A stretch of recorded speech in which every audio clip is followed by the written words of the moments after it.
سلام. تا یادم نرفته که جدای آکادمی یک د ویکنینگ راجب چیه بیام تعریفش کنم واسهتون بره. یه مقدار ممکنه اسپویل داشته باشه واسه کسایی که خیلی حساسن به اسپویل، یعنی بیان اولش هم حتی برامون تعریف نکن، دیگه نمیدونم، با شما کاری ندارم، خدا نگهدار. اما بریم برای دوستانی که خیلی کنجکاون که یه زودایک آکادمی راجب چی هست و آیا بخوننش، آیا نخوننش، آیا ارزش اینو داره که تهیهش کنن یا برن پی دی افش رو بخونن، چون 9 جلده و خب اگه بخواین همش رو بخرین ممکنه خوشتون نیاد. اگه قرار باشه همش رو بخونین چشاتون رو از دست میدین. خلاصه ممکن اگه بخواین منتظر ترجمهش باشید ممکن اصلا ترجمهش نیاد. این فعلا ترجمه نشده تو ایران، ولی از این کسایی که درباره از خار و روز و با ما تمام میشود و اینا رو ترجمه کردن هیچی بعید نیست، هیچی بعید نیست، با اینکه اینا نصف وقتا لختن توی این کتابه، نه برای کاربردهای دیگه ها، همینجوری بی خودی لختن. اول کتاب با این 2 نفر مواجهیم، دارسی و توری، که 2 تا بچه حدس بزنید یتیمن که تو فاستر کیر آمریکا بزرگ شدن. چه چیز جالب و جدیدی برای کتابای فانتزی، مگه نه؟ و چون 18 سالشون شده فاستر پرنتشون بدون یک پاپاسی اینا رو انداخته تو خیابون و اینا در گیر و دار و دغدغه اینن که یه مقدار پول جور کنن که بتونن واسه 6 ماه دیگه هم یه اتاق حدوداً 12 متری رو اجاره کنن که زمستون بی سرپناه نمونن. دارسی در حال تلاش برای پس دزدیدن یه $2000 که تو خونه فاستر پرنتشون قایم کرده بودن، ولی فرصت نکرده بودن قبل از اینکه اینا رو بندازن بیرون از اونجا پسش بیارن. این همینطور نگرانه که فاستر پرنت سر برسه و اون وسط یه آقای بسیار باف خوشتیپ دستاش خوشگلی هم پیدا میشه که پای اینو میگیره و میگه فرار نکن، نرو، من برنج خیس کردم و از این حرفا. ولی خب این فرار میکنه و تو این مسیر پول رو هم از جیبش میندازه، چون تو بند تون بود کمر بندش قایم کرده بوده به جای اینکه بذاره تو جیبش و گیر میکنه به یه جایی و میفته گیج لیترالی. این یکی وقتی میبینه این موفق نشد $2000 رو پس بگیره میگه کاری نداره، دشواری نداریم، من میرم یه دونه موتورسیکلت میدزدم، ولی اینم میزنه به کاهدون یه موتورسیکلت لیمیتد ادیشن میدزده که اون فردی که ازش داره مال دزدی میخره مال خره، میگه که بابا این لیمیتد ادیشن، من اینو به سختی میتونم بفروشم، $800 یه تیکه اینجوری بهت پول میدم. اینا همینجوری با $800 برمیگردن دست با دراستر به منزل. بعد میبینن اون آقای دست خفنی که پایه اینو گرفته بود پیدا شده و مثل هاگرید داره بهشون میگه که شما 2 فی هستید، قدرت‌های جادویی دارید، با من باید بیاین به این مدرسه که به شما قراره استفاده کردن از این قدرت‌های جادوییتون رو آموزش بدیم. این 2 دختر مسخرش میکنن، برمیگردن میگن با این قیافت خجالت نمیکشی، ما رو دست انداخت نصف شبی اومدی خون اتاق 2 دختر مجرد با شخصیت، بعد داری چرت و پرت میگی. اونم میگه شما زیاده دارید حرف میزنید. با جادوی مجبور کردن، کامپالشن، با جادوی کامپالشن اینا رو مجبور میکنه که دنبالش را بیان، به کمک گرد ستاره تلپورت میکنن، میرن به زمین یک مدرسه میرسن که عدل دقیقاً همه دانش آموزا داشتن در همون لحظه وارد مدرسه میشدن و آماده میشدن که سال تحصیل رو شروع کنن. چه تصادفی واقعاً، یعنی اینا مجبور نبودن مثلا یه نصف روز صبر کنن، دیرتر نرسیدن، هیچ اتفاقی براشون نیفتاد، دقیقاً سر موقع میرسن وارد یه مراسمی میشن به نام مراسم اویکنینگ. توی مراسم اویکنینگ اتفاقی که میفته اینه که قراره به بچه‌های تازه وارد بگن که شما هر کدومتون میتونین کدوم یک از عناصر رو تحت اختیار خودتون درارید. فی‌ها توی این دنیا میتونن با 4 عنصر جادو کنن، ولی در نهایت خاص‌ترین فی‌ها تا به حال 2 تونستن از این المنت‌ها رو توی خودشون داشته باشن. این عناصر هم چیا هستن؟ زمین، آب، هوا و آتش. به صورت خیلی غیر منتظره سورپرایز میشیم و میبینیم که دارسی و توری میتونن هر 4 المنت رو هندل کنن و به این معناست که اینا خیلی قدرتمندن، خیلی.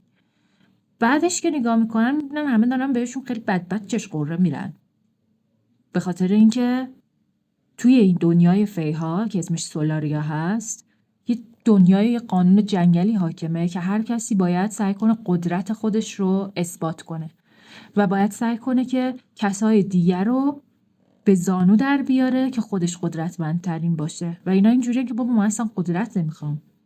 حالا بدتر هم میشه. اینا در حالی که قدرتمند بودن و اصلا قدرت رو نمیخواستن متوجه میشن که اینا دوقلوهای شاه و ملکه فقید هستن که توی یه آتش سوزی همه فکر میکردن کل اون خانواده مرده، اما این 2 نفر جون سالم به در برده بودن و در واقع با 2 تا دوقلوی فانی که انسان بودن جابجا شده بودن و اون 2 تا بنده خدا اون انسان‌ها به جای این 2 تا مرده بودن که همه این دنیای سولاریا فکر کنن این 2 نفر مردن، در حالی که این 2 نفر 18 سال بعد برگشتن و حالا دارن جایگاه پادشاهی رو به چالش میکشن، چون کافیه این قدرتاشون رو به دست بیارن و خودشون رو ثابت کنن، اثبات کنن که بلدن جادو بکنن، بلدن جادوگرای قوی هستن و بعد تاج و تخت مال اینا میشه.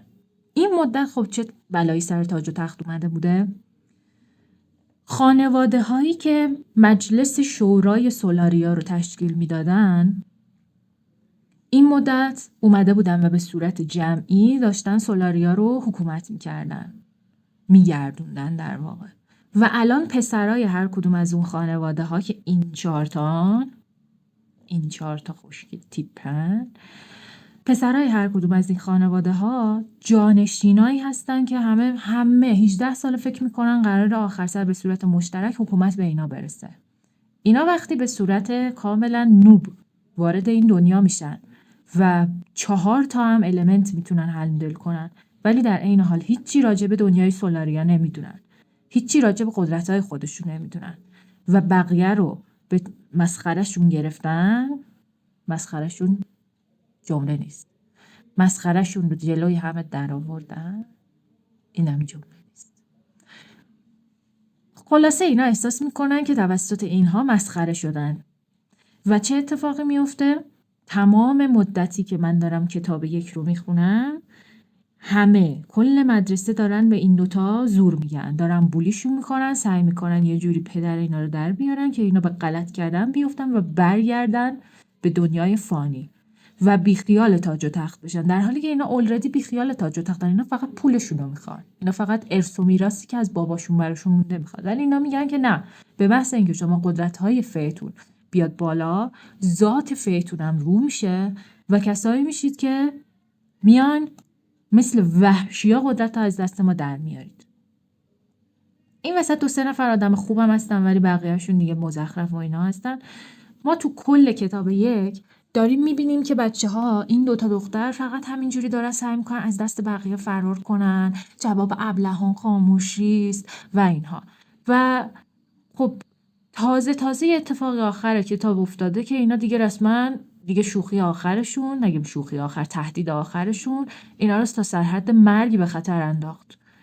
و الان سر کتاب 2 بسیار بسیار منتظریم ببینیم که اینا بالاخره آدم میشن، برن سراغ این که قدرت‌های خودشون رو سریع‌تر به دست بیارن. تنها کاری که لازم بود اینا در طول کتاب 1 بکنن، نگیم تنها کار، ولی کاری که میتونست خیلی اینا رو جلو بندازه این بود که پاشن گورشون رو گم کنن، برن کتابخونه و یه ذره راجع به اون دنیا اطلاعات کسب کنن و راجع به اینکه قدرت‌هاشون رو چجوری میتونن استفاده کنن. ولی فقط پارتی، فقط درینکینگ، فقط فلرتای میکس سیگنال با این 4 تا 5 تا، خب همینطوری. و با آدمایی هم که بهشون احترام میذاشتن، میگفتن شما ملکه ما شما ساپورتتون میکنیم فلان، اینا هم خوب رفتار نمیکردن. چرا؟ چون ما نمیخوایم ملکه و اینا بشیم، فقط پول میخوایم. و این همه مدت هم بین اینا و این 2 تا دختر یه سری لاف هیت ریلیشنشیپه که اینا اینجوری ان که وای ما چقدر سلیقه بدی داریم، اینا خیلی عوضی ان، ولی ما چقدر به اینا جذب میشیم و این چرت و پرتا. و آخرم با اینکه خیلی منتظریم که اینا بزنن تو دهن این 3 نفر، ولی خب همه میدونیم قراره چه جوری بزنن تو دهن این 3-4 نفر دیگه، با دهن خودشون قراره بزنن تو دهن.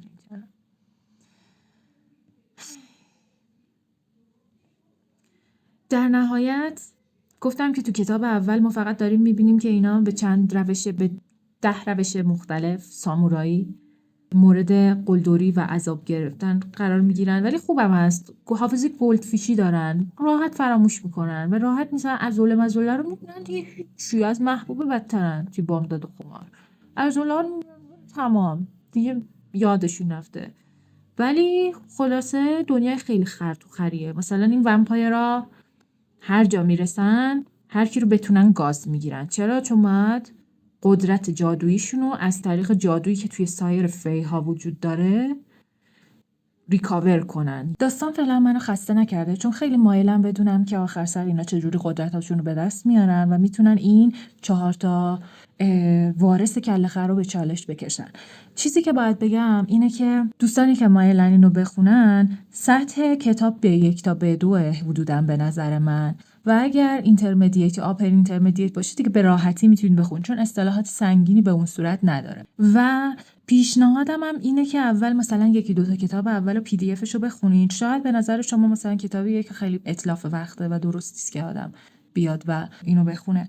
در حال حاضر من خیلی کنجکاوم که بدونم میستری های سولاریا چجوری آنفولد میشه و چجوری به جواب ها میرسیم. نیمف ها کیا هستن و کیا دارن به نیمف ها کمک میکنن و اصلا چه اتفاقی افتاده برای پدر مادر اینا. آیا پدر اینا همونقدر که اینا همه میگن بد بوده؟ آیا اینا به بدی پدرشون میشن؟ و این بیشورا چجوری واقعا آدمای خوبی میشن؟ من متوجه نمیشم.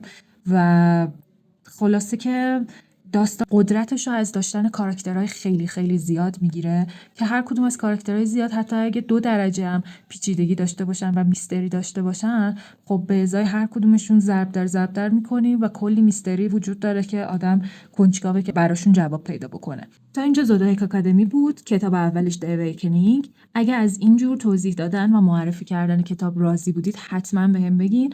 البته بهم نگینم من برای کتابای بعدی اگه خونده باشمشون و بخونمشون حتما قراره ویدیو درست بکنم.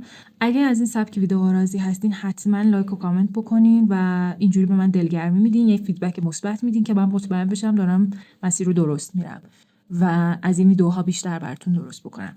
میرزا نستی بودم، خیلی خوشحال شدم که باهاتون حرف زدم. اگر سوال بیشتری راجع به زودایک آکادمی داشتید یا می‌خواستین اسپویل بیشتری راجع به این جلد بهتون بدم حتما دی ام بدین یا تو کامنت ها چون بقیه ممکنه ببینن اسپویل بشن. دی ام. قربونتون، خداحافظ.